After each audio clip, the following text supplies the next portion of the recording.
बीका फकीरी सीखनी तो जल पनहारी से सीख, बातें करें सखी से ध्यान गगन के बीच। है जी सीडलैस लिमुआं का ढेर लाया, पहाड़ ही लाया। पहला इन्हों ने तोड़ ले तो हुण इन्हां दी करनी पैकिंग।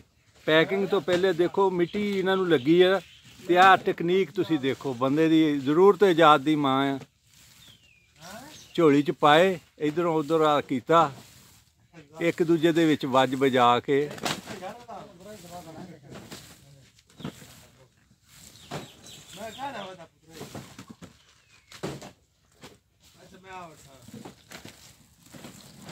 लो जी इन्हां दी हो गई सफाई,